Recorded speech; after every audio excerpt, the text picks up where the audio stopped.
Parce que le président Alassane Ouattara n'est pas n'importe qui. C'est un visionnaire, un homme incontournable dans notre société, qu'on le veuille ou pas. Le président Félix Houphouët-Boigny disait que le vrai bonheur, on l'apprécie que lorsqu'on l'a perdu. Faisons de sorte à ne pas perdre M. Ouattara. Parce que le bien de Cocody, ça demeure une société durant notre existence.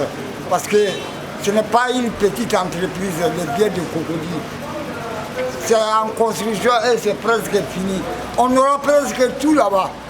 Donc c'est un bien qui appartiendra à la Côte d'Ivoire et le Maroc. C'est une grande entreprise. Ces deux hommes sont des hommes de vision.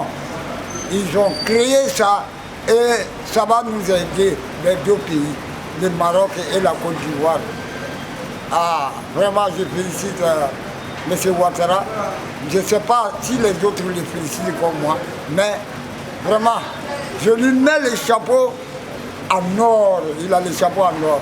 Mais n'oublions pas sa femme Fanagbe. Fanagbe, vraiment, c'est le compère idéal de Ouattara parce que Fanagbe aussi, il n'y a pas de sacrifice que Fanagbe n'a pas fait dans ce pays-là. Elle demeure à nous, elle demeurera à nous pour toujours. Vraiment, cette femme est brave. Elle a aidé la Côte d'Ivoire et elle continue d'aider la Côte d'Ivoire.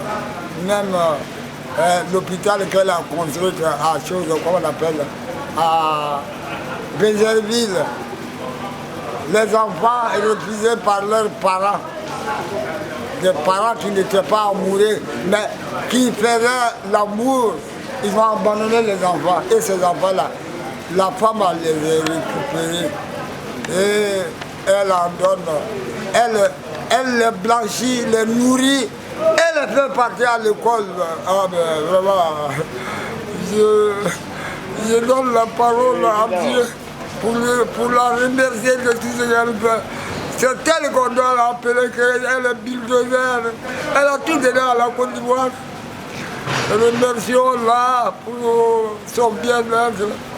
Elle est la mère et le père des enfants, la première femme. Je ne sais comment la remercier de tout le bien qu'elle a fait pour les enfants de Côte d'Ivoire.